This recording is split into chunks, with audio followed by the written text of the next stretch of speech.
Okay, hi everybody. This is the sexual violence panel for Sugar and Spice, and our moderator is Shifli Srivastava. Srivastava. Yes. And this panel is on sexual violence through the voices of our panelists who are involved in sexuality education and advocacy. And about Shivli, she is the founder and director of Shiv Density. Density. She's a practicing counseling psychologist and sexuality educator in India, and has intensive experience in delivering training and counseling sessions over the years, while encouraging the idea of safe, inclusive space for all. She has worked with educational institutions, police, UNICEF, State Commission for Children Rights, amongst others, to spread awareness and educate people of different age groups and backgrounds. She also offers online counseling sessions and believes in providing affordable mental health support. You can find Shivli at facebook.com, Shivtensity, or Instagram, Shivtensity. That's Shivtensity. So Shivli is our moderator for this session, and I'll leave it to her to introduce the panel. So just to go through the kind of guidelines for this session, we have pinned our presenters, so only our presenters will be recorded. And if you do speak, you choose to unmute yourself, the recording will just pick up your voice, not your name. And if you feel comfortable, you can actually private message me as well if you prefer, and I'll help read out the questions for our moderator. So that's about like confidentiality for you to feel safe. And we ask that you do not contact participants outside of the festival. You can contact the presenters, the panelists, just not other participants outside of the festival. So if you make friends here, you can contact them with permission, or in the Facebook group with permission. You can exchange contacts, just not outside of the festival. So that they don't feel that their privacy is being disrespected. So yeah, with that, I'll just pass this time to Shivli. So yeah, thanks Thank you, everybody. Dr. Martha. Thank you for putting it all together and gathering everybody. You've put a lot of efforts. Thank you, Sugar and Spice team also. It's wonderful to discuss about sexual violence, and I think it's one of those topics which is usually not talked about and needs to be talked about, or even if it is, it's not maybe the approach wherein most of the times it's glamorized and made into a bigger deal than it is, in not in a healthy manner. So we are very happy to speak about with sexual violence, and today with us we have four panelists. I will introduce everyone in a second, but before that, let me describe how I look. So today I'm wearing a blue t-shirt, and I look kind of fair.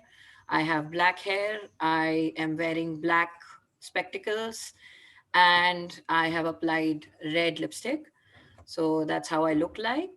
And we have with us Paramita Vohra, we have Misha One, Dr. Wani Khare, and Luke Levy.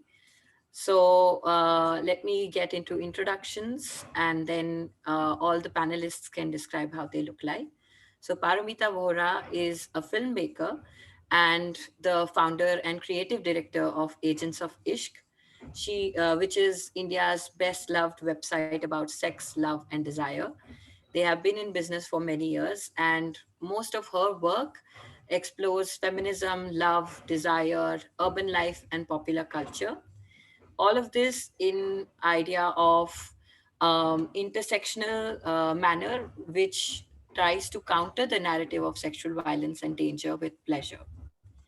We have Dr. Vani Khare, who is a humanitarian, child rights advocate, and a molecular biologist.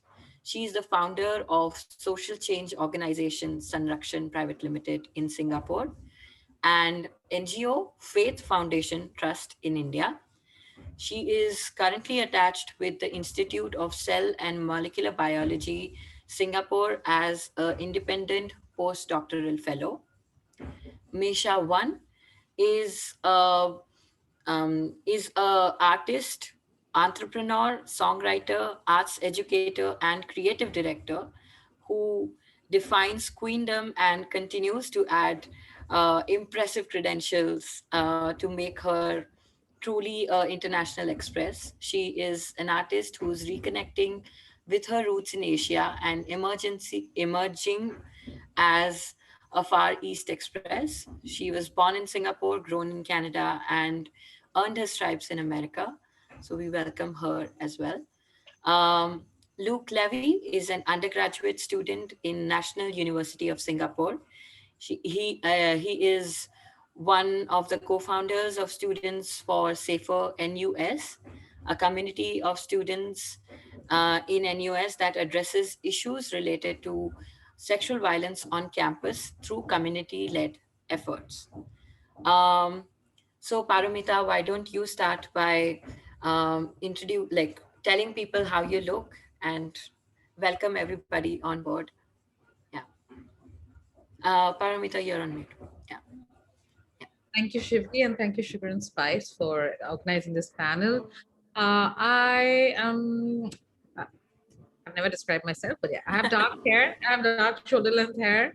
I have a round face, I'm a bit fat, I'm wearing an olive green dress and a knitted necklace and a white flower in my hair, and I have glasses, cat's eye glasses, and I'm wearing orange lipstick. That's great. Dr. Wani, do you want to go next? Sure. Thank you, Shivli, and thank you, Martha, for having me here. Truly humbled and truly inspired to be with all the panelists who have been doing such an amazing work. So first of all, claps to all of you for doing what you're doing, and more power to Sugar and Spice and everyone else here. So how do I look is like, I would like to say goddess. And also I have front fringe, I have light skin, and I'm wearing this green stud emerald, which is like sort of popping out, and I have a red lipstick. So yeah, and I am Indian Asian. Yeah. Yeah. What about Misha? Do you want to go next? Hi all, thank you again, Sugar and Spice. What great company. I'm Meisha One. I'm Chinese female. I'm pretty tanned. I have gold eyeliner to represent the gold campaign that we'll get into later. Just one earring on because I always lose the other side. And I have a gold necklace on and a purple top. Great. Great. Thank you, Misha. Luke, you go. Yeah. Yeah. Hi, everyone. Oh my gosh, yeah, it's fantastic to be here with all the amazing panelists. And thank you, Sugar and Spice. Thank you, Martha, for getting us all here today to talk about this important issue. My name is Luke. I'm speaking right now. My pronouns are he, him. I am wearing a white shirt with blue markings. I have hair that's growing out now, I guess. I'm clean shaven. I have fairly thick eyebrows. I guess that's it. And I'm sitting in front of a background of an old hospital, in case you're wondering. So, thank you for having me. Great. Thank you, Luke. Okay, so now that we are done with introductions, and it's already such heartwarming to see all of you very excited. So let me start the questions again with Paramita. And my question to you, Paramita, is Agents of Ishq, which is your company, you are the founder and director. It works towards countering the language of violence with the language of pleasure in India. So that is quite unheard of. And what makes you and the entire company do this? And how has it been received in India throughout these years? Thank you, Shivli. So Agents of Ishq is, as you said, is 5 years old. And I think that, when we talk about violence, and or rather, when we talk about sex, actually violence is the most common way in which we talk about sex. Sex remains actually hidden and shadowy, and in public, when we want to talk about it, we are most comfortable discussing it in terms of violence and saying it's a terrible thing that sexual violence happens, which it is. But when there is no other discussion to accompany this discussion about violence, sex and violence become associated with each other. And we think of the two in tandem. And I think that the language of pleasure is important for a number of reasons, because one, it gives us an alternative to talking about sex in terms of something that we like, something that we choose. A very important bedrock of sexuality and pleasure is consent, which is something that I think we can understand well only if we speak about the very granular experience of sex, not to talk about sex as a concept as we frequently do in abstraction as sexuality, but actually sex as it happens. One of the things that we understand about pleasure and the politics of pleasure is that pleasure doesn't always feel good. As the kinky community will tell you, that people have different definitions of pleasure. So I think that the other thing that pleasure does is it's very inclusive as a frame. It allows different identities, people with different experiences to enter on the same plane. So in some ways, it allows us to imagine equality while we are talking about sexuality and sex. And it also allows us to be individuals, even while we are part of a larger identity and a group. So I think it really opens out something about us which is most human. And I don't think that we cannot always be countering the language of violence with violence. Like we often find that when there is a terrible incident of sexual violence or even other kinds of violence, our first desire is to punish the perpetrators. There'll be a lot of uproar about you must find the perpetrators, you must punish them. So violence is always met with more violence. But I think we need to go to the roots of the idea of violence, the way that it is rooted, say, in patriarchy, in racism, in casteism, in gender inequality. All of these are different forms of violence that we find uh, add up to a larger violence in society, including sexual violence, right? I think just without taking up too much time, but uh, there's an organization, a feminist organization in New Delhi called Nirantar, and they had done a bit of research on gender-based violence. And now the common understanding of sexual violence is often that, sex is used as violence. But one of the things that they also discovered was that sometimes sexuality is the cause of violence. So if somebody doesn't fit into your idea of what is appropriate sex, right? That means if you're not heterosexual, if you're as a woman not submissive, if you want to be experimental sexually, if you don't want to get married, anything that is outside the norm is deemed to be worthy of violence. So in a way, if we really want to counter the mindset of violence, we have to actually change the way we think about sex. I feel that it's linked to so many other things. And since you are a counseling psychologist, you know that, I mean, so much of our self-hate is rooted in sexual shame. And when we say sexual, we mean in a comprehensive sense, right? Our love for our bodies or our hate for our bodies. Definitely. Yep. Of other people, a sense of deep unhappiness. So I don't also think that when we say pleasure, we mean not only sexual, physical pleasure, but emotional pleasure, the pleasure of being a person, pleasure in other people's company.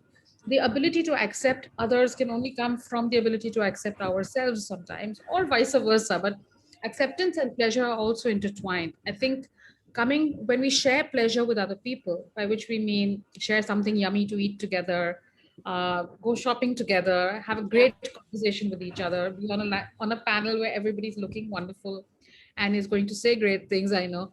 There is a sense of accepting difference. And I think all of those things go a long way in countering the language of violence and helping us to find a road to some other way of being. Definitely. I don't know if you would like me to show you anything from the site, but one of the things, if people go to agentsofishq.com, that you'll see is that the site itself is very pleasurable.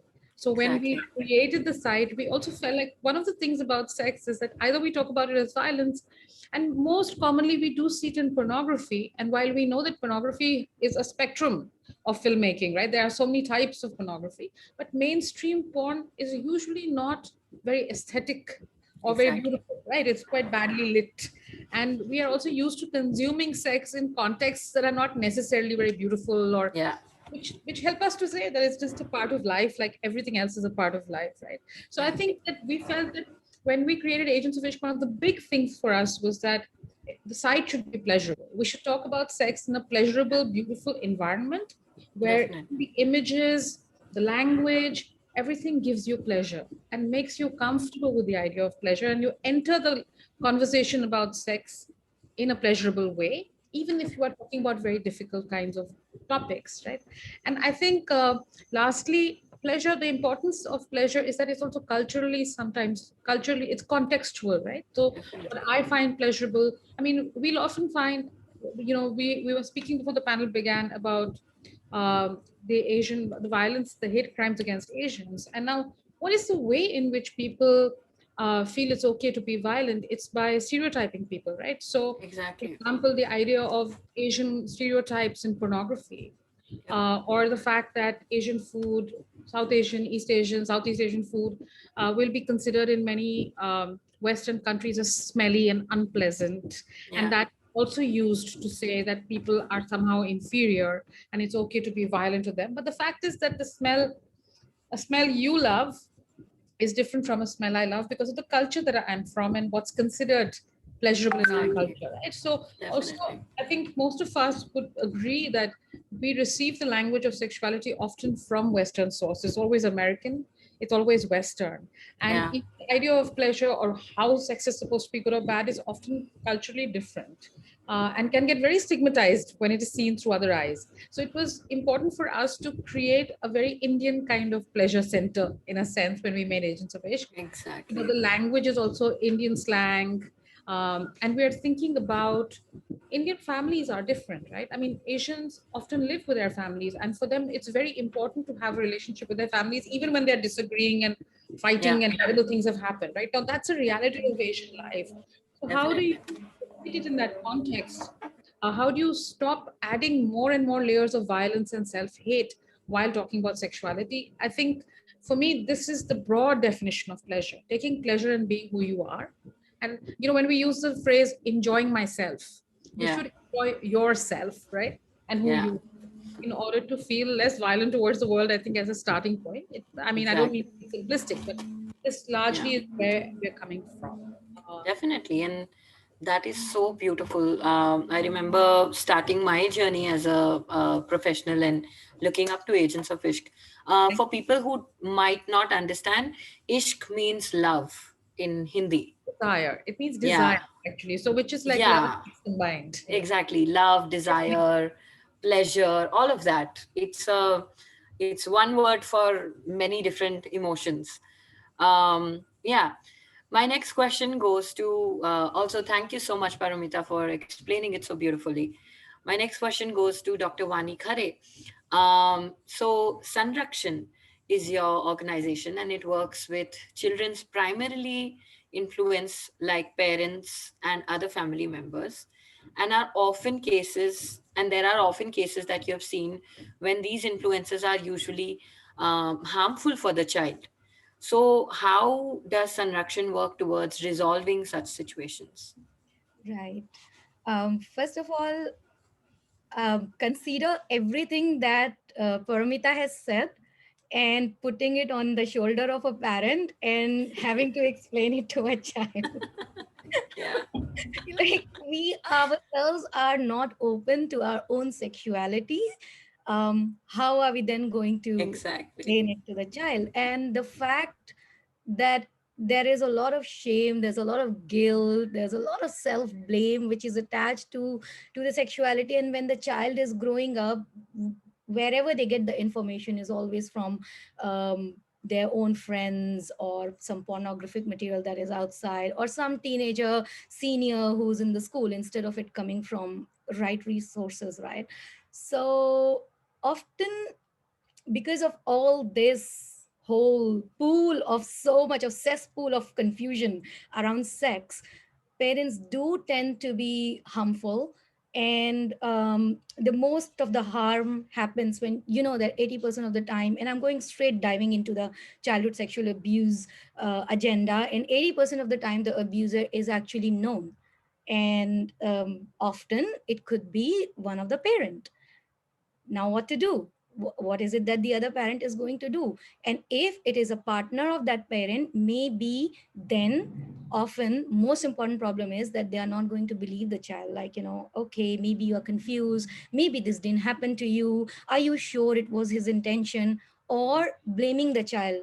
If the child is a little older, then okay, maybe you were looking for the attention, why are you dressed this way, why did you go there at that point of time, like you shouldn't have been alone. All that coming into the play. Also, the other sort of harm happens is when the abuser or the perpetrator is also somebody who is respected in the society, or somebody who's a breadwinner in the family, or somebody that the family is really listens to. In that case, even if the parent knows that this is happening, what they do is ask child to hush, shove it under the carpet, and let's move on as if nothing has happened. And another thing that happens is that when something like this has happened, and I have seen these cases personally, where okay, all these struggles are here, but at least make sure that if your child is coming and complaining about it, make sure that a physical assessment has been done, because you don't know what kind of STDs or what kind of infections that the person is carrying, so they even don't want to do that. And forget about the mental well-being, because there's a big taboo attached to mental well-being, right? So all those things are there. There's a lot of intricacies, lot to unpack into it. But what could be done in that case, or how we approach to it, is number one, awareness and awareness, more and more. Like there's nothing, awareness can never be enough. So getting aware is the most important thing. Another thing is normalizing the sex, normalizing the vocabulary of the sex, like what Parmita said just now, like sexuality, the pleasure, normalizing that. And also what we then tell communities is to, often communities come to us and say, oh, can you do the safeguarding workshop or safe touch workshop with the children, or come to our school and do it with the children, because it is a part of our agenda. But we do approach to them and say, hey, listen, we will do it with the children, and then the children will learn that okay, if there's anything happening to them, it's not their guilt, it's not their fault, and they have to come and open up about it. Now, if they go and voice it out to a parent who's unaware and doesn't know what to do, they're going to hit the wall. Consider the trauma, and consider taking the courage to come and speak about it. Consider that age, and then hitting the wall. So we do tell the schools and the communities to first educate the parent, first spread this awareness in the parents, then to the child. So that's very important, to create resilient structures in order for the influencers to be positively working towards it. And the Definitely. last, I would say, is creating, asking the child to have circle of trust, so Yeah, that the circle of trust doesn't just include the parent, but also other adults whom they can trust. So in the case where a parent goes hostile, they have other trusted adults with whom they can speak about their difficult experience.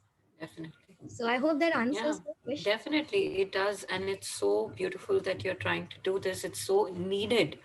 Um, Even with my company, Shift Density, we are currently trying to understand the online, like how to make these conversations online, because we feel it's more helpful when people are at least anonymous, maybe. And most of the times we work with schools also, and try to educate the, like, in a more holistic approach, where we are like, working with children, with teachers, with parents, with non-teaching staff. It's really, really helpful to work in schools like that. It's more sustainable. Thank you for sharing that. um, so, Misha, my question next goes to you. So, what would you say, because you come from a entertainment industry, so what would you say about encountering incidences of sexual violence in entertainment industry, in music industry, and how does the industry respond to it? And what happens when public figures like yourself stand up to these and try to take a stand for it? So what is their reaction to something like this? Well, where do I begin? I can speak from my experience because I've been in the music industry for over 15 years now and been able to work around the world from American industry, Canadian industry to Asia. And I have to say, I think the initial question that was posed to me was, what are the statistics in the music industry for these sexual harassment and sexual assault cases? And I couldn't really find that much. Only in the UK could I find some stats coming together. And it said that 50% of the people working in the music industry have experienced it. But I'll put it this way: in our campaigning, we did engage a lot of artists to be part of the remix, um, to participate in our campaign. And I would say that every third, actually every second artist that I spoke to had a story, shared an occurrence, about sexual harassment or sexual assault happening to them. Pretty much every female I know in the industry has experienced this.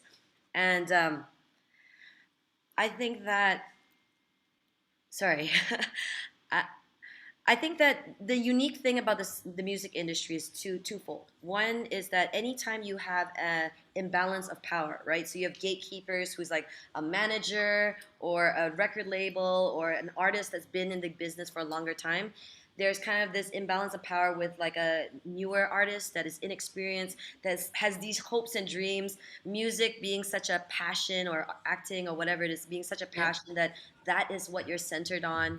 And the other part is that it's a lot of freelance work, right? So there's Yeah. no human resources to report to. It's basically like if something Exactly. happens on tour, if something happens in a studio, then who is accountable? Well, Exactly. maybe it's you telling your other peers, but I've heard many cases where you tell other people in the studio and everyone's like, but this is the manager that pays our bills and we don't really want to say anything about it. And these Yeah. are, when you're dealing in entertainment, these are all very public figures. Do we really want to tarnish this person's name? That's a lot. There's a lot involved. Yeah. And on the touring side, because I've heard a lot of these occurrences happen while on tour, I've encountered a lot of promoters, and even in our case, promoters that say, "Well, this happened on tour, and we have no precedent to say this is how we should act if a sexual assault happens on tour. This is how we should respond. We don't know, so what are we expected to do?" That kind of thing, and oftentimes it is by a celebrity. And when that happens, the promoter's money is tied with that celebrity that has committed this violation. So, of course, in a case of an artist finding themselves in a difficult situation, the odds are kind of stacked against them, I would say. And then on the Yeah. flip side, to answer the final question about, what is the reaction of speaking out about this, using your platform as an artist, a singer, an actor to speak out about it, I can only speak from personal experience recently, having been based in Singapore and KL, is that there definitely is more of a taboo to speak about it.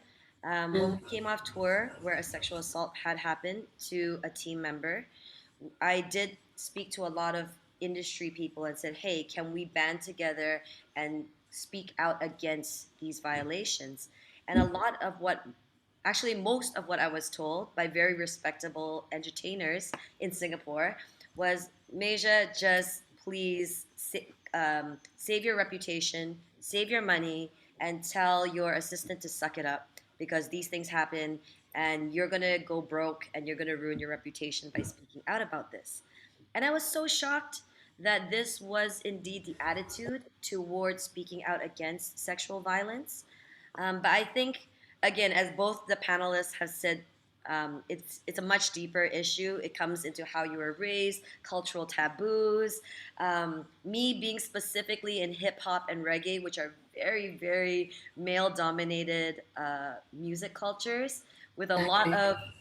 of lyrics that is the result of rape culture. Yep. It's a difficult time. And the final thing I would say about the whole thing is that, I myself have been through the music industry where every day a producer would be like, Masia, want to sleep with me? Masia, want to have sex? Masia, want to have sex? And every single day, going into the studio, going to work, it was like that. Or many, many instances where it was a harassment. And it became a thing where I prided myself to have lasted this long in the music industry because I was able to duck rape, or I was able to be one of the boys and laugh things off, or be able to like duck harassment. And when the situation met me right at my doorstep and it happened to a friend and a team member, I said, no, actually, what has happened is I've been in hip hop and reggae for so long that I normalized this behavior. I normalized these attitudes, and actually, they're not normal at all. And so I'm by no means a psychologist or any of those wonderful things, although I've been doing a lot of reading and educating. But all I know is that there isn't a precedent and there isn't someone speaking about it from the entertainment point of view. So Yeah. at least hopefully we can get the ball rolling. And what has been successful is that now that we've kept with the messages going, I've noticed that younger influencers that are kind of in my circle have started speaking out about it in their own ways. And so in that way, I think we do have a platform, and it is worth speaking on. Yeah. Um, Thank you for sharing all of your experiences. It's definitely quite difficult to hear what it must have been, because, of course, I think that's something I think all of us might have in common. Even Dr. Martha, who's been working, like everybody who has been working on something related to sexuality or speaking up something related to sexuality, it's something wherein when you are in this industry of talking about or educating in any manner or any form about sexuality, you are, you know s- like, you get sexualized, you get, it's a very sad thing, but it's a very true thing that you do end up getting sexualized as a result. Wherein, even when I started Shift Density, a lot of people would send me pictures of their penises, saying that since you talk about sex means you must be available. And of course, it's not the most easiest thing to have. And with my friends who are also fellow sexuality educators, psychologists, what used to happen was, the only ways, sadly, for me to get better and to cope with it is to send them made up diseases that their penises might have, and tell them to and then let them just like go berserk, just like finding what they have. like Really, I you wish I knew you at those times, because when I first started putting out my music videos, I got endless dick pics sent to Oh me. my god. And I You had told myself maybe one day I'll make an art exhibit of all the fan pics that I have received over the years. yep, Good idea. Dickendicitis, like, why not? You Like we have have seen that. it all, right? Like Yep, brown, black, white, yep. everything. It's like, oh, Yes, and it's expected. it's really sad, but definitely it has worked for me. I do not get them anymore because I keep on sending them.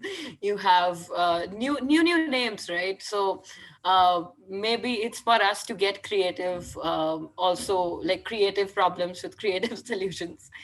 And yeah, maybe that's something that I'm sharing. But And I think yeah, that the fact that you respond to it with the kind of humor and creativity, it diffuses the sense of power that's yeah, creating there, right? Like I'm yeah, going to assault you with an unsolicited dick pic, and then yeah, you're going to feel small, and you're going to be. I mean, that's the idea of doing that.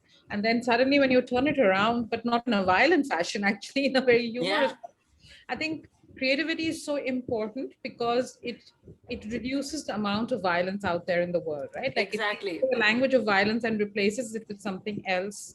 Yeah, That doesn't necessarily humiliate or shame the other guy, yeah. uh, but certainly makes him feel a little foolish, and will make him think again. Yeah. Amazing. Yeah, one of my thing is yeah, that's very helpful. And I think long back I did send Dickendicitis, and that was very helpful. I searched, I think I also Googled penicitis, but I think there is something which already exists like that. So I did not want to, be the doctor there. But yeah, anyways, going back to Luke.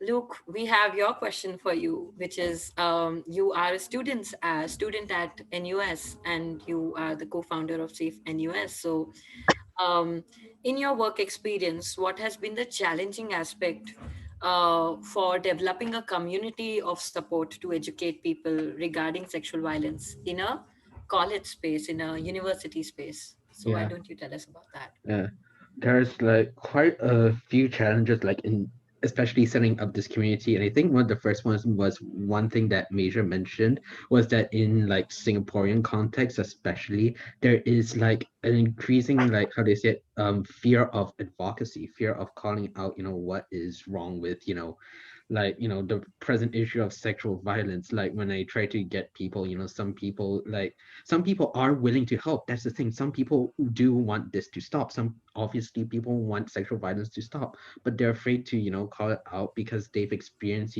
when they've tried to call it out before, they've been shut down, they've been shunned by, their social circles, they've been shunned by their institutions and the like. And when it's this experiences that, just build up over time, generally everyone gets this fear of, actually advocating and speaking out.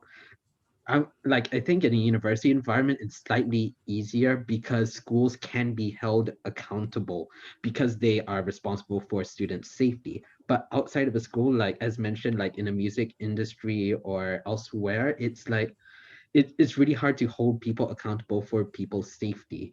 And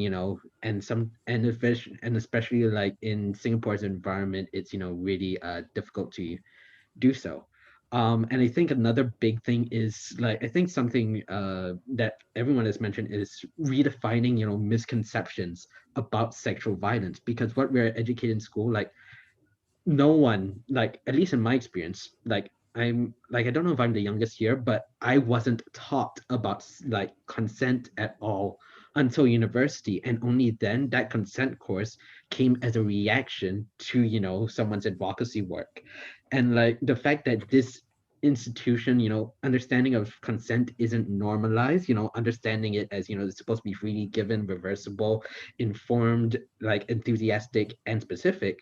Like no one is taught about consent. No one is taught, how to give consent. No one taught about, how, consent is accepted and the like, you know, like as you guys have mentioned, like people, send you like it's like people send you dick pics all the time. And like and also like in Singapore, there's this case where this one Telegram chat group like got 40,000 members, and it was all people sharing images of girls without their consent. It is, and over sexualizing them and sharing their information.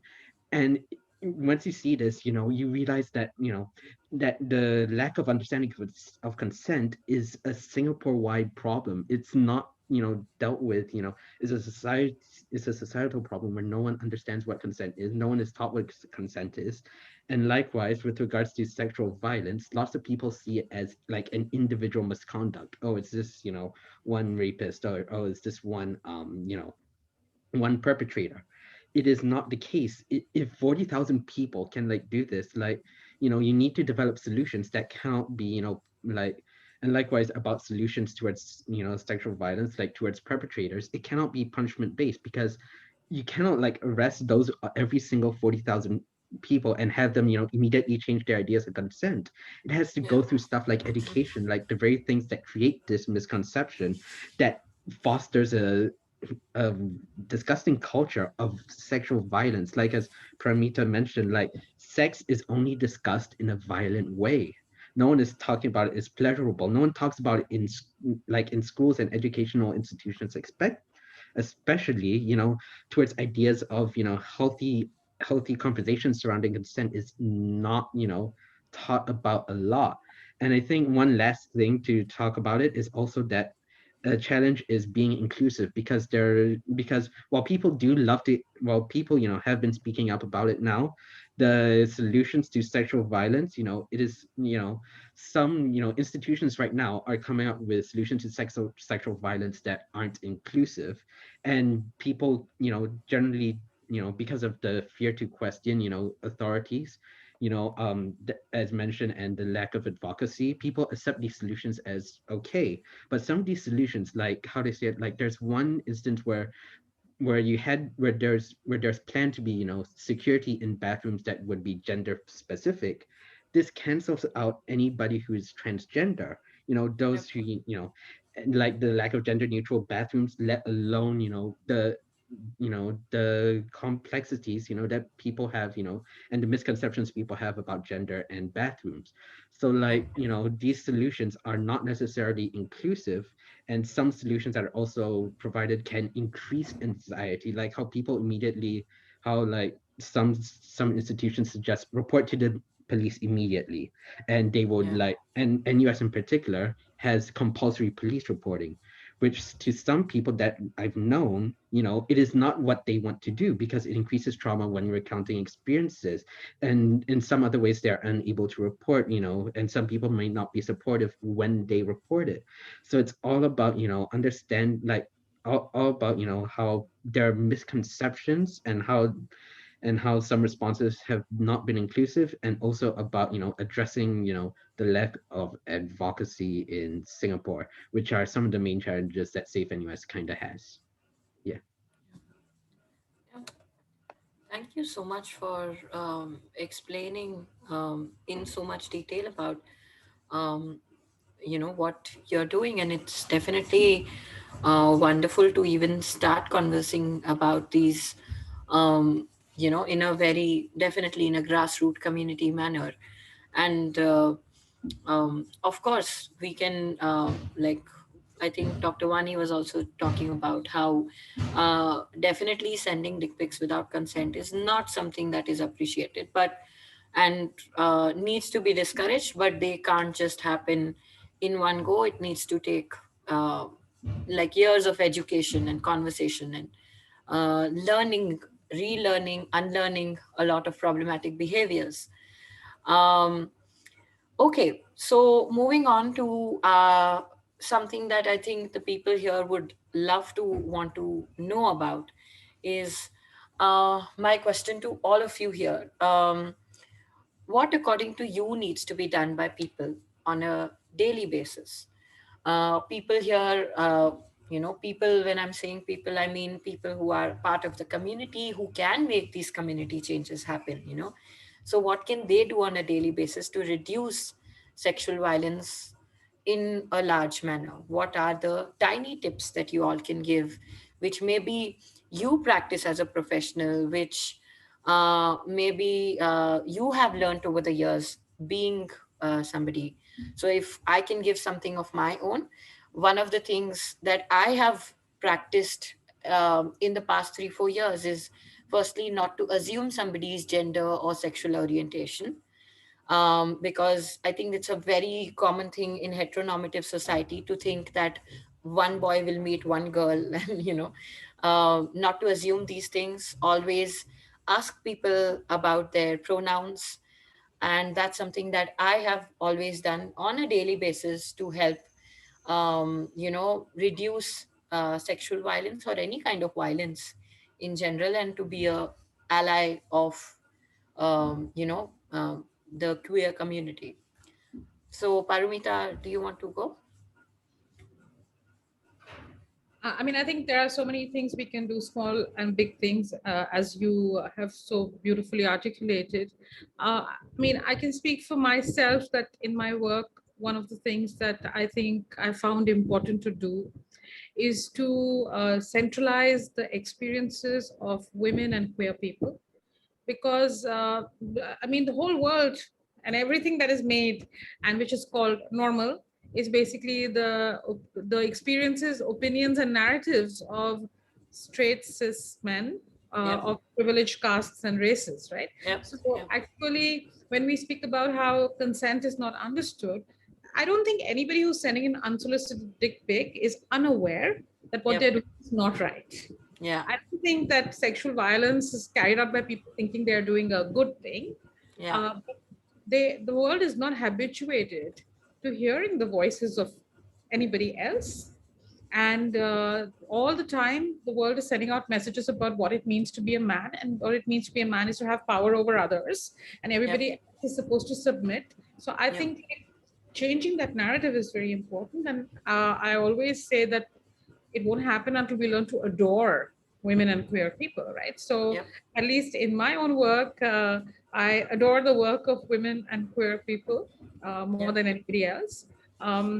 On Agents of Ishq, one of the things that we did when we started was we never actually said it explicitly, but it just centralized the narratives of women and queer people, and it was reframing the conversation about sex, not by talking about what's wrong with men, but rather how women and queer people see the world in good, bad, and medium ways. Manners. And then it's that you've created a space and a framework. And then yes, straight men are invited into that on different terms, which they have to learn to enjoy, take pleasure in, and respect. And I think that a culture of consensuality will take a long time to create, just as the culture of non-consensuality has hardened over years and years. And I think adding to what Vani was saying, that even with children, if you're not going to learn how to respect their consent in matters across the board, which most of us are not, right? I mean, very common thing in India and maybe in other Asian cultures, I'm not sure, is that when a grown-up squeezes you and you don't like it, you're just supposed to accept Take it. it. Yeah. Yes, the uncle likes you so much, you shouldn't say no, you know. And there's a fantastic piece that just came out on Agents of Ishq by a young woman who says that, I mean, the whole thing about grooming and that men are supposed to be older than women in an idealized relationship, all of these things tie into an idea of not being able to think about consent in a much more autonomous way. So I think that yes, even with children and with other people, that trying to extend consent in all matters. I think it's quite important and something that we all forget, because we, even when we become very aware in talking about sexuality and feminism and related ideas, we also do have the same habits as others when it comes to children.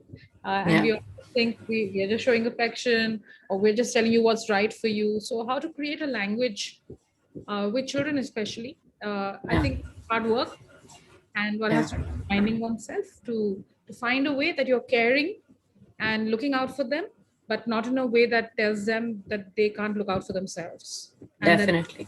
That they feel. So I think empowering them. Yeah, definitely. It's so, so true. Dr. Vani, do you want to add? Yeah, I think I'm just gonna really give some of the tips that people can at least take away from the conversation. What Amita has just now said is so important to whether it is children, whether it is adults, to sort of I can't reiterate enough the importance of learning about the consent. So, if one thing that you can do to reduce the violence is please go ahead and learn what consent is and what a non consent is, like absence of yes is a non consent. Presence of no is a non-consent. If somebody is under the influence of drug, or if somebody is under the influence of alcohol, it is a non-consent. If you are threatening someone to get into the sexual relationship, it's a non-consent. So learn, and there's so many more nuances of it. So learning what is consent, opening up the conversation. So one thing that you can do is to sort of like affiliate yourself, learn about consent. That's one. And another thing that I would say which can really make a lot of difference is to learn to be a first responder. So, first responder is when a survivor comes and speaks about sexual assault to you for the first time. The way you react is your first response, and often the reactions have that we give because we don't know what to say, what to do, how to speak, are very discouraging. So, first of all, we need to know that it is not survivor's responsibility. It is not a person's responsibility to stay safe. It is everybody's responsibility to create a safe environment. So when somebody comes and speaks about it, do not tell them, oh, you were wearing short dress, you shouldn't go there, or you shouldn't be with this person. But listen, listen to them, because when the sexual assault has happened, there's already, once the power has been taken away from them, and now if they are coming to you and they are speaking about it, um, they are putting their trust, and you are at a place of privilege. Utilize it wisely, learn to listen, and learn to, instead of giving your solutions immediately, oh, you know what, go to the police, you know what, go to the help, take a help, go to the professional. Maybe just ask, okay, what can I do? Yeah. And also equipping yourself with the skills like empathy, like active listening, like learning what, like Luke here is doing this amazing stuff with Safer NUS. So making sure that if you are in NUS and if you are aware of it, making sure that the person next to you, that the 10 people in your class know about Safe NUS, you know. Similarly, if you're working somewhere, what is the sexual harassment policies there? What are the sexual harassment committees? How does this happen? Equipping yourself with that. In your, like in our country, we have many organizations, many service centers which provide help. Do you have all their numbers with you if somebody needs it? Guiding them in the right direction. So these are few of the things that you can really do in order to sort of reduce sexual assault, or to sort of create a balance if a sexual assault has happened, to help the survivor. Yeah. Yeah. Yeah. Definitely, this is so helpful. I think one of the things which I usually tell in my trainings is, um, how, like, with when I'm working with adults, I ask them, how many do you think, how many children around you, or how many younger people around you think of you as a safe adult? Maybe because, I think we usually look at success of adults by based on, how much money they make or how much fame they have. But then this is also a very, very important success as an adult. How many younger people come up to you and talk to you about their concerns? That makes you a very successful adult, and that needs to definitely come. Thank you for sharing that. Misha, do you want to? Sure. Actually, my learning and my daily practice is similar to Dr. Vani. Is that learning how to hold space for people without judgment, without being judgmental right away. Yeah. I think that I've discovered so many stories of survivors, and realizing how many haven't spoken up because they don't feel there is a safe space to speak, or there's an opportunity where they won't be judged or told what to do or told that they did something wrong. And even learning about trauma, learning about PTSD, and starting to understand, okay, like, this is not someone being difficult, like starting Yeah. to just sit and listen and and accept and be there for somebody that has gone through a lot of pain. I think it's very valuable. And the reason that actually affects, you know, um, sexual violence is that I feel very much that perpetrators depend on alienation of the survivor, and be quiet and don't tell anyone, and I got this to trade off for your silence, and depend on so much of that alienation, that the opposite of that is a community of people that are willing to call out violations, even if a survivor should not be forced to share if they don't want to. But if Yeah. in a community we see something not right happening, I do think that there's more education that can be done for a bystander to say, hey, that made me feel very uncomfortable, what's going on there, Yeah. so I think there's more to be done there. For us with Not All That Glitters, I think it was also the self-confidence, because at first I'm like, who am I to do a campaign around sexual violence when I don't have the degree or the study or the anything around it. But what I do have is years and years of stories and seeing for myself everything that people have gone through. So I would also say that if you feel strongly about speaking out or providing that safe space, not being afraid to begin, at least, Yeah. because since beginning we have, like, even in a clubhouse session, we've had artists open up and tell me, like, there hasn't been a space where we can actually speak about this, at least in South, these are Southeast Asian artists, and when we did tell the people immediately in our studio, we were shut down. And it's remarkable that we feel more comfortable in a room of strangers on Clubhouse to be sharing these things than with people that we work with every day. So I would say, just begin. I mean, of course, educate yourself, find alliances with people that have best practices and understanding about these things. But I think it's important. The more of the community that can comes together, whether it's survivors or bystanders that begin empowering these movements, I think it's very important. And the last thing I will say directly to creatives, to hopeful artists and singers and rappers out there is that someone promising you the sun, moon, and stars in exchange for a violation of your personal space or for something that doesn't feel right is full of shit. Sorry to pardon my French.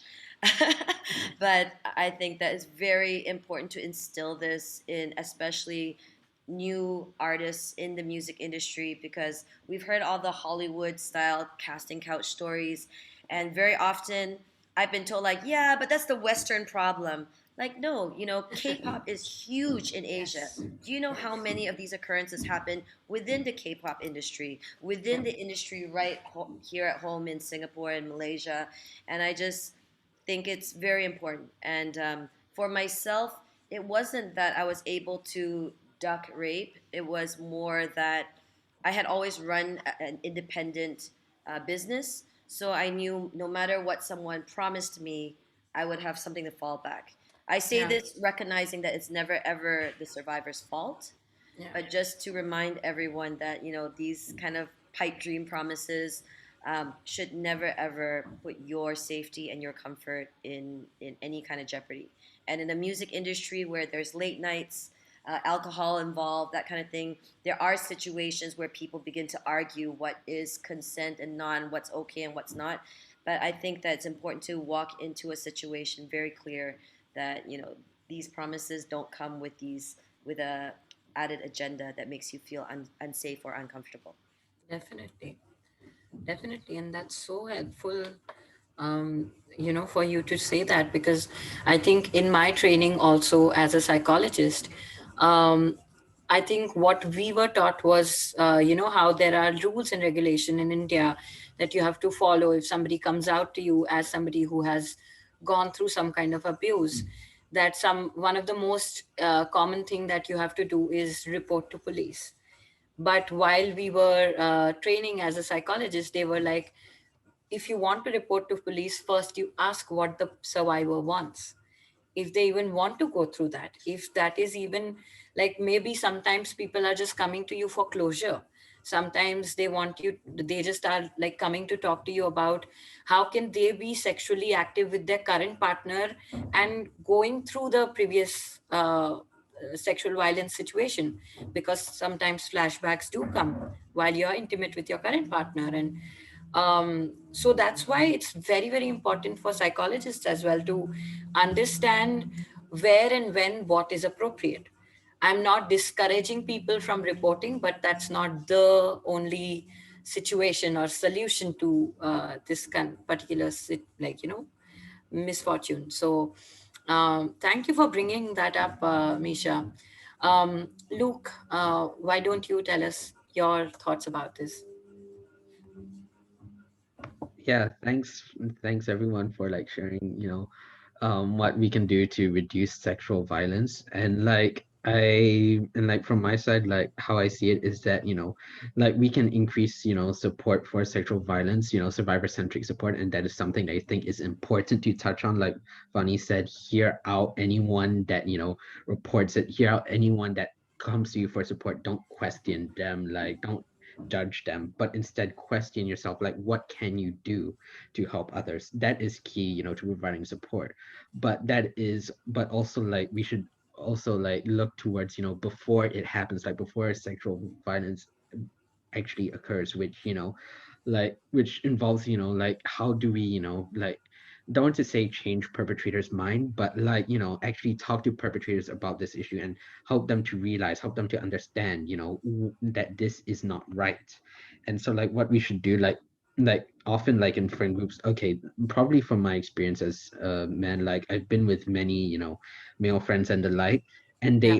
and like I remember in school, like there's this one, it's not even a joke. It's something that people will just shout out at random. Some people would just shout out silence is consent. And if like 12-year-old me knew what 22, 23-year-old me now like knows, like I would have like told them to, quit it, don't do that kind of shit. And then and I think as Meisha like also put in chat, like how other people say, oh, women lie, women, like any survivor that comes up is only Yeah. doing it for attention. Yeah. Whenever anyone says that in your friend group, whenever anyone says that, be it in your family, whenever he says that being a colleague, be it someone you have to address that before when they say it. You have to like talk to them that this is wrong. You have to talk to them that this is something that is, not, it, like you don't understand the situation. I'll help you understand it. Don't and I think it's this one thing that we should help others understand the situation when they when they develop misconceptions of it due to lack of education that we've mentioned, lack of healthy discussions on sex, lack of Yeah. just and also the lack of accountability. Yeah. So when we and so that is like one major thing that we can do, is that we can organize and we can help tell everyone, like help correct those misconceptions as it happens, because it is embedded. I think I heard all of you say, like, it's embedded in power. Yeah. Like, yeah, people don't feel empowered to call this out because of social situations. So like Meja said, we need to hold space to correct these misconceptions, and to address these at the root of the problem, which is like how people like, and likewise those who send dick pics obviously like aren't doing it because they think it's right, but because they think that others won't report it, that they think it's that they would get away with it. And so we have to like hold space to address them, that you won't get away with it, this is wrong. We'll help you, guide you towards understanding what is right. We'll educate you, we'll work with you. It's hard to work with anyone who talks like that. I know Yeah. how hard it is when someone does that, and how hard it is to like respond to that. I yeah, and like, but it really empowers you to just stand up and call it out when you see it. You know, that is, yeah, that I think is one of the biggest ways we can help. Definitely. And um, I think this is, um, yeah, it's getting very intense. Definitely, it's very difficult to figure this out. In Instagram, there was this quote which went very viral, which talked about, how come um, almost every person who identifies as woman knows another woman who has gone through something similar, and how come every man who has identified as a man, every person who has identified as a man does not know any other person who might have, like gone through this or perpetrated this. And this became like a viral conversation for people to talk about, that how it was only women who face this, or men, or it became a very gendered thing, and I just want to put it out there that it is not a gendered thing. I worked with survivors of sexual abuse and sexual violence who are people from who identify as women, non-binary, men, people who are with different sexual orientation, in monogamous and polyamorous relationships. Like, it really, really does not matter what kind of sex you are doing or what kind of acts you're doing, even in kink community, even in like any kind of community. You need to, like, consent is the bedrock of it. So while we are discussing this, I think one more question that popped up for me was, we were talking about education, we were talking about continuing the conversation, we were talking about how we need to also call out. in my opinion or in my experience, I've always been not fond out a lot of, like you were saying, a lot of music which is derogatory and objectifying a particular gender. And it can be very difficult also to call out in friend groups, and then you become that person who always has a problem with these things, and who always is like talking about things that are very difficult. So I think finding emotional support during that time is very helpful also for people who are doing this, because it's definitely not easy to be that person in the group, and being the person who always does that. So please take care of yourself also while you're doing that. And of course it can be very daunting and like it also makes you very anxious, because there's so much out there, and then it feels like you're the only person doing it. But then you also meet people like all of you, to figure this out. um, so my last question to everybody is, how do you work towards a person who is maybe like, let's talk about this also, right? How do you work towards somebody who is probably slightly problematic, who's in the sense that, what if there is somebody who is perpetrating, what if there is a problematic friend, a problematic colleague, somebody who is perpetrating, who or you have heard of? What are the things that you can do as a person who knows this person? you know like, of course, calling out can be one way, but that's not the only way. Distancing yourself from this person is definitely helpful, and can be something that you can do. um, because I think we have been talking about from a survivor point of view, but now we need to also maybe discuss a little about from a point of view as a person who is responsible, who is from this community, like from a community, and who knows somebody who might be maybe violent towards their partner, violent towards their kids, violent towards their colleagues, violent towards their peers. How do you work as a person who knows this person? And how do you work towards, of course, you can't take the whole charge of fixing them, but how do you work towards maybe having a dialogue with them? What are the things that you can say? Can we discuss a little bit about that? I know it's a very difficult question to answer. And I'm sorry to put you all on a spot and like asking this question, but I think because the other questions that we were supposed to discuss have been already spoken about in some way or the other and covered.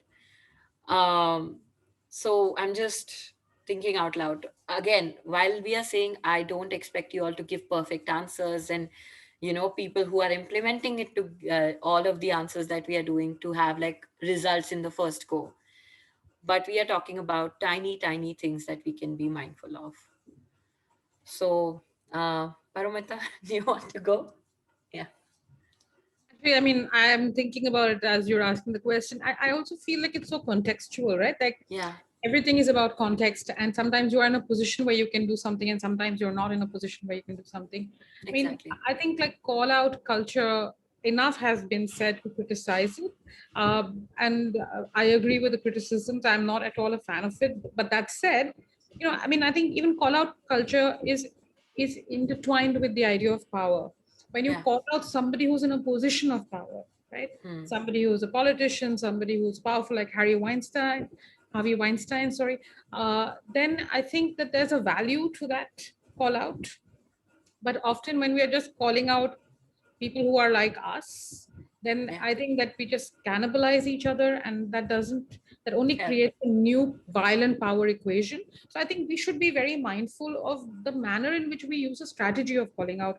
All the things that we do are strategic things, right? So I think for my own self, I do find it difficult, but when I've always, while I was working on a film about domestic violence, when I met these domestic violence advocates who told me an amazing thing, because I did have somebody in my life who I felt was in a violent, controlling relationship more, and I did not know what to do about it. And my attitude at that time, I was in my 20s, was to be very agitated and to try to convince the woman concerned that she should not be in that situation.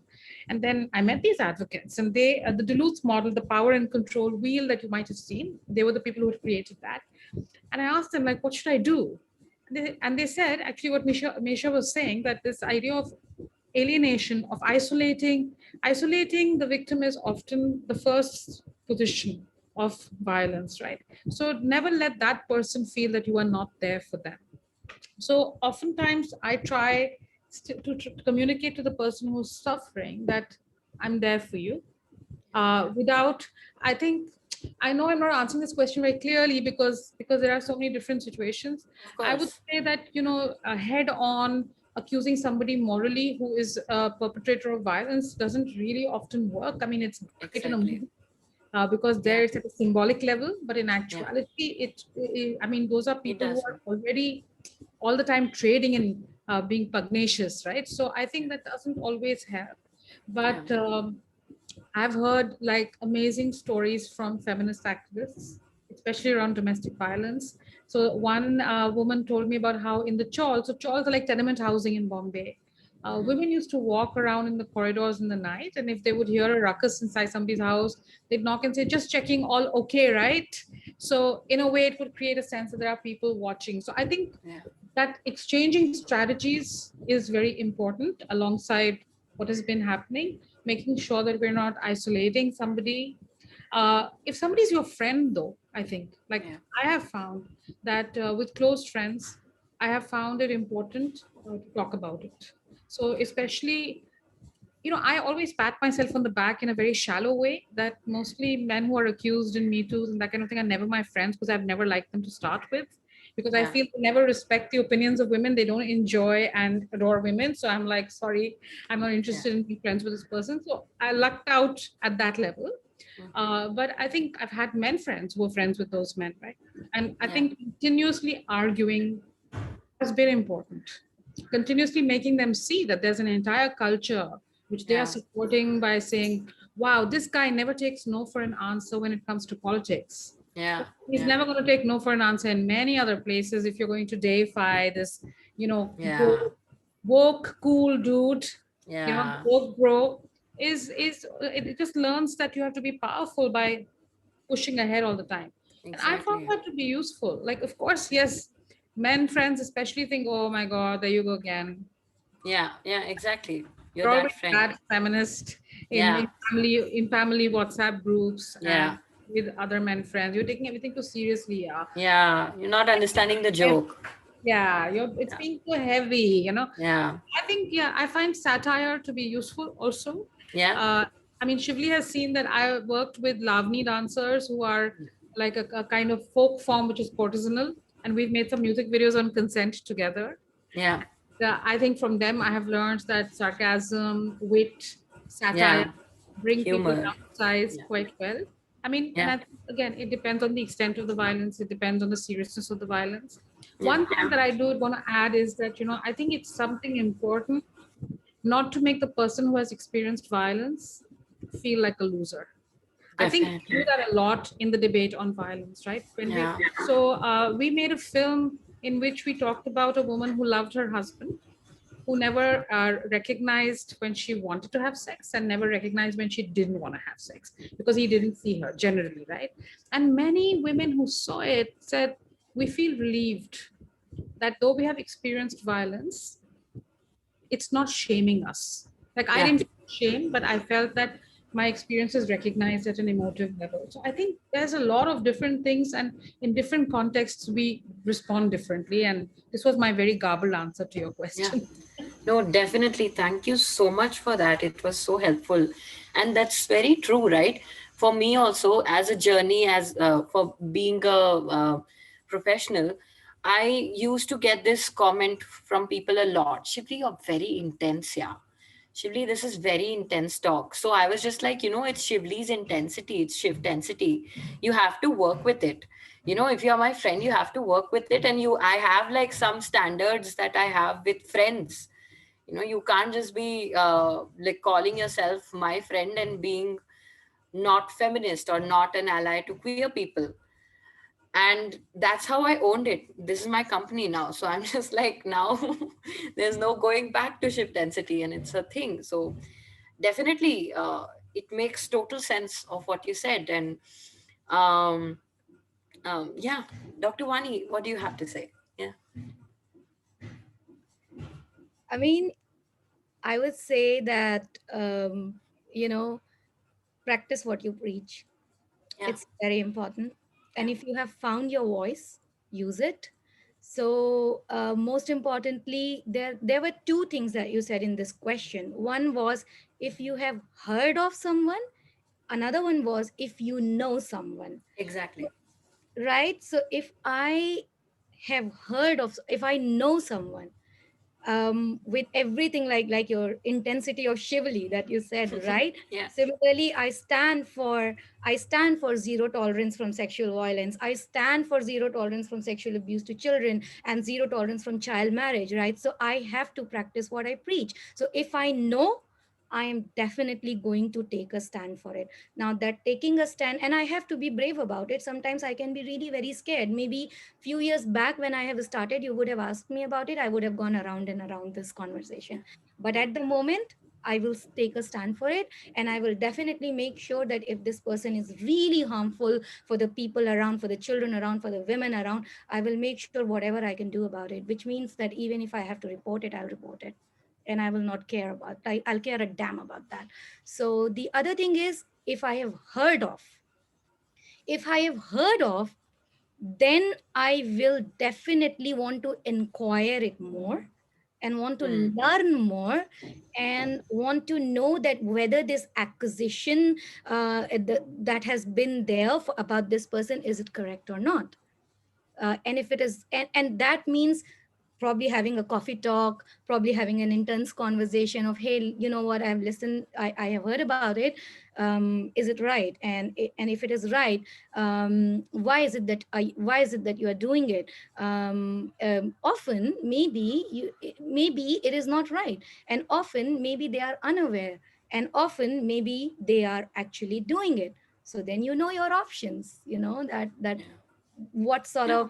of step do you want to take if one of these Exactly. three things are possible. But I would say speak up. And I had certain incidents like this. If you'll go to my Twitter account, there was a time where this one girl was being badly beaten by her father, and initially nobody was taking a stand for it. But then when we made sure that it's actually true, and this other friend reached out to me about it, we tagged Mumbai police, we tagged some of the organization, and everybody helped. Just making that one sound, everybody actually helped, and that girl was removed, and the father was brought to the police, and the warnings were given. So, Yeah. you have to stand, you have to Yeah. take a stand. So Definitely. that's my Yeah. probably, I don't Yeah. know, maybe a little controversial answer to No, your no, definitely. And I think you rightly said, a lot of people don't understand consent because they have been not taught it. And teaching and learning and learning how to stand is very helpful. And maybe that dialogue can help them, because a lot of times, they just don't. Misha? Yeah. I definitely agree with a lot of what I've heard. My approach to add something different to the conversation maybe could be through a business standpoint, because when I have faced toxic masculinity, Mm-hmm. the almighty dollar seems to be the thing that does end up speaking to people. So for me, um, just setting a music industry community that says, hey, collaborations, tours, studio, we don't accept people that act this way. It's not okay to act this way, Mm. and it's not good for business, and you're not somebody we'll book or engage or deal with in this context. I think will be important, because I guess it'll start with like, damn, my money. And then after that, maybe it's like, okay, what is the problem here? Why is it not okay? Is this really the status quo of like, I can't just grab up who I want to and that type of thing. Um, Yeah. I'll share, I guess, two quick things. That one, when I was in Hollywood, I had an opportunity to have a very famous rapper that I grew up looking up to. This was my, hip hop idol. And when he came into the studio, the end, he rapped about me, and I was like amazed, like, wow, I'm just some girl that fell in love with rap in Singapore, and my idol is rapping about me. But his last lines were, "She looks so good, you want to rape her. Why oh why is just human nature." And it is very difficult when you've looked up to someone your whole life. You have an opportunity to be on the same song as your hero, but this is what was said. So I think the negotiation happened where I said, absolutely not, that lyric can't be on my album. And they're like, Meja, it's just artistic. It's artistic expression. I'm like, well, I'm not artistically accepting this expression, so not on my record. But what happened was I had a discussion with the producers and the artists to say, listen, let me explain this to you on your terms, hip hop. If you, as a machismo rapper, had someone else come on your record and say this to you, would you put that on your album? And having to speak in their language and saying, like, in that context, would this be okay? Or I've had promoters come and be like, yeah, let's go to the club, just in a Lamborghini, so it's two-seaters. Like, where do I sit? Just on my lap, And I'm like, well, if I was a different type of artist, if I looked different, would I still be sitting on your lap to get there? So it really is speaking out, but it's also saying that I'm not willing to do the business of this if it's going to be like that. And finally, this song that we released, Not All That Glitters Is Gold, that addresses sexual harassment and assault. The first response from a lot of my male fans, because as a rapper, my following is about over 85% male or identify as male on my socials. And the first reaction was like, oh, this is a girl song. I said, why is it's a girl song? And realizing this understanding that rape is seen as a woman's issue. And so I said, okay, the first thing we're going to do is do a remix of the song with only male artists voicing out about it. So let's break those ideas and the status quo and just hear from other people that look like them saying, hey, this is not okay. And Yep. I think that's something Yep. that can be done too. That is so true and so powerful. Thank you so much for bringing that. It's definitely a very, very important aspect. And truly, what you're doing is very, very inspiring and very helpful for us. Because I think a lot of times it's the media that educates more than anything else. And you're doing such a wonderful job at it. Thank you. I just want to quickly add that the actual survivor, my team member, I think all the credit goes to her because it's, especially coming from Singapore, how difficult it is to come out and say, hey, I'm a survivor of sexual assault and I'm going to be in this campaign and I'm going to Yeah. sing on this song and I'm going to Yeah. speak out of it. So, like, Wow. she's teaching me how to be a better Definitely. support. So, I think really the credit goes to her. Yeah, definitely. Thank you. Thank you to your friend as well. So Luke, you have, yeah, what do you Yeah, like how do we how can we, have this yeah, you guys have all brought up like great how do you say it, like great ideas and ways to, step up and call out and, talk with others about, like say talking in their language or just being intense and calling out or even, like being intense or even like being caring and understanding while still calling out what they're doing wrong. All of that is, amazing. And I'm like thinking like this is like, and I'm thinking like about, structures of power, and like this is still on a very individualized level, which is great. But we should, and we can also expand that to like what Vani said, like one person can create so much change above. You can call out to, institutions above, as long as you find, how, and once you call that out, people will respond and, highlight, that they are not alone, and this would create an environment where people, feel supported, feel comfortable to talk about it, feel, that they are not alone, and it prevents sexual violence down that route.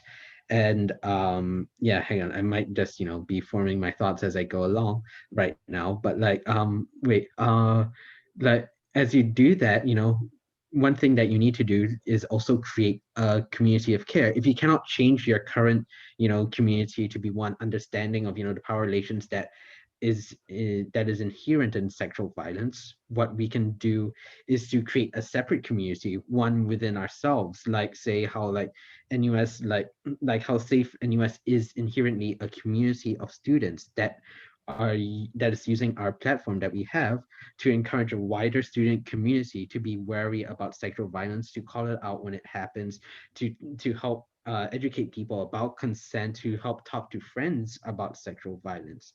That is what I think is best. And the thing about care is that it's not something we see a lot. Like not many people like show this, community of care like I don't say like you know how what I'm saying, like in public Yeah, spaces. yeah, of course. Yeah. Yeah. Yeah. So we have to hold space. We have to create our communities that's based on the ethic of care for each other, and and understand and trying to empower each other.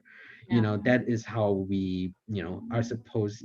That is how we get the power to call out when it happens, and to address all the misconceptions that have developed from powerful things like heteronormativity, patriarchy, that all Yep. creates, this nature that, sexual violence happens. So what we can do is, just, you know, come together as a community, organize and address this so that we all feel empowered to make our voice happen in, grander scheme of things. Yeah. So yeah, I Sure. think that is Yeah.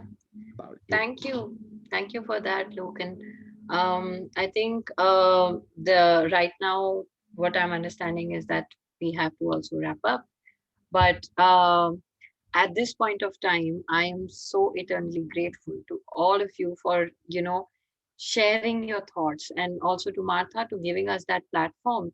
Um, it's been such a difficult time to understand sexual violence for the longest time for all of us, I'm sure, and to also work towards advocating towards it, and like teaching and educating and in your own manner. And it's so wonderful, because for the longest time I personally used to think that it was something that only I'm working on and nobody else cares about it, and it can be an isolating experience. But I'm so happy that all of you are doing such great jobs, and there are people who have joined us from different parts of the world who are listening to this. And it's so wonderful to be giving that space to this particular conversation. And thank you for all your time and all the wonderful thoughts that you have shared. It's been great. And I hand it over to Sugar and Spice to maybe end this. Before we do that, I'm so sorry. So you can find Parumita at the rate Agents of Ishq in all social media platforms. You can find Misha One with at the rate uh, Misha One, and her spelling is MASIA One. You can find Dr. Vani at the rate Sanrakshan, and you can find Luke Levy at Safe NUS, and you can find me at the rate Shift Density. So if you feel like you want to talk and you want to know from any one of us, feel free to reach out. And we are like, usually people who are in this particular sector are very helpful and nice. So I'm just giving this out because we understand that it takes time, and it takes efforts to reach out and open up. So we are here to listen if you want to talk. So let's work together to, reduce sexual violence. Over to you, Dr. Martha. Yes, once again, like to thank the panelists and also Shifli for being such a great moderator. So we do have a feedback form, which I've just posted the link. So please fill up the feedback form. And we have the next session, the last panel that we have is on being male or man, moderated by Luke Elijah Lim, another Luke. We have two Lukes in this festival. And it's going to start in 32 minutes, 32 minutes time. So thank you very much, everybody, for being here. Good job. And yes, with your permission, I'm going to put it up on YouTube. Yep, it should be. Thank you, you. everybody.